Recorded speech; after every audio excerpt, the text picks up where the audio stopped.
నితిన్ తెలుసా, ఫ్రెండ్ కి నా జిఎస్టీ నెంబర్ పేరు మీద మ్యాక్ బుక్ ప్రో కొనిచ్చాను. 18,000 రూపాయలు ఫ్రీగా సేవ్ చేశాను తెలుసా. ఎందుకు? ఫ్రీ కాదురా బాబు, పెద్ద డేంజర్ లో పడేట్టుగా ఉన్నావు నువ్వు. ఏంటి చాలా హ్యాపీగా ఉన్నట్టున్నావు ఈరోజు? అవును, ఫ్రెండ్ కి నా జిఎస్టీ నెంబర్ పేరు మీద మ్యాక్ బుక్ కొనిచ్చాను.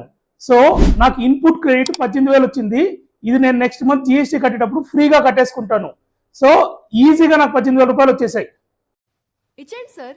నువ్వు టెన్షన్ పార్టీ అని ఊరికే అనలేదు ఎప్పుడు నేను. ఇప్పుడు ఏం చేయమంటావు నితిన్? ఫస్ట్ ఇది గుర్తుపెట్టుకో, జిఎస్టీ ఇన్పుట్ యూజ్ చేయాలంటే ఖచ్చితంగా అది బిజినెస్ పర్పస్ కైనా ఉండాలి. నీ పేమెంట్ 180 డేస్ లోపల అవతల వెండర్కి రీచ్ అయిపోవాలి.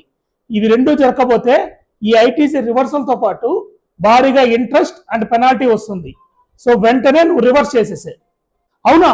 అయితే వెంటనే ఈ జిఎస్టీ ఇన్పుట్ నేను రిజెక్ట్ చేస్తాను, క్లైమ్ కూడా చేసుకోను, హ్యాపీగా ఉంటాను.